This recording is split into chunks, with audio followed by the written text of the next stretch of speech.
আল্লাহর পয়গম্বরের বাবা আব্দুল্লাহ বড় সুন্দর ছিলেন, চেহারা বড় সুন্দর ছিল। আব্দুল মুত্তালিবের ওই 11 সন্তানের মধ্যে সবচাইতে সুন্দর ছিল গো আমার পয়গম্বরের বাবা আব্দুল্লাহ। ওই আলেমা, ইহুদি আলেমা একটু দূর থেকে যখন দেখলো আব্দুল্লাহরে ডাক দিয়া কয়, আমি তোমাকে 10,000 দিনার দিব। তখনকার 10,000 দিনার এখন মিলিয়ন বিলিয়ন ডলার। তো কি জন্যে, তুমি কি আমারে বিয়ে করবানি? এই প্রস্তাব দেওয়ার জন্য আমি শুধু তোমাকে অফারটা দিলাম। আব্দুল্লাহ কয়, আমি তো এখনো সিদ্ধান্ত নিতে পারবো না। আমার মুরব্বীরা আছে, আমার বাবা আছে, আমার বংশের মানুষ আছে, তাদের পরামর্শ না করে আমি সিদ্ধান্ত নিতে পারবো না। আর এখনকার যুবক হলে বাপরি বাপ, মেয়ের দরকার নাই, টাকা তো পাইলাম। ওখানে কবুল করে আয়সা কব যে আমার চয়েস মতো কাম সাইরা ফেলাইছি। কথা ঘলাবাড়ার যুবকরা না, তোমরা আবার রাগ করো না বাবা। তোমরা যদি রাগ করো, হুজুর বেশি কালেকশন আমরাই করি, আর আমাদের বিরুদ্ধে ওয়াজ করে গেলে।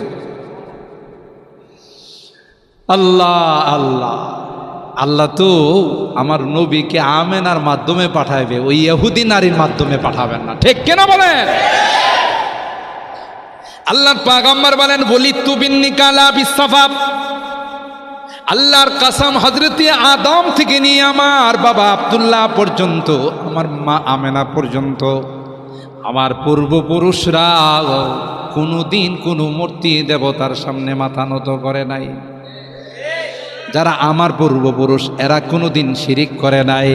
আর আমার পূর্বপুরুষের মধ্যে কোনোদিন জেনা ব্যভিচার ছিল না।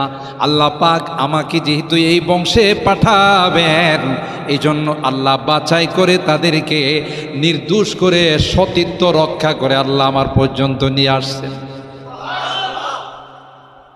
ওই ইহুদি আলেমাকে আব্দুল্লাহ যখন জবাব দিলেন, তখন ইহুদি আলেমা কড ডোন্ট মাইন্ড, আপনি মাইন্ড কইরেন না, আমি কিন্তু আমার যৌবনের তাড়ায় আপনাকে বিয়ের প্রস্তাব দেই নাই গো। দূরের থেকে আপনার চেহারার দিকে তাকাইছিলাম।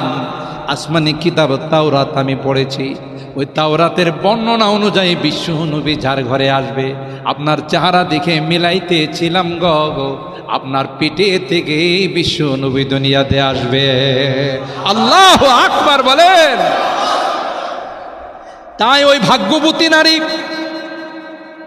ওই সম্মানিতা নারীটা যদি আমি হতে পারতাম, আপনার সঙ্গে যদি আমার বিয়ে হয়ে যাইত, আর আপনার পিঠে থেকে যদি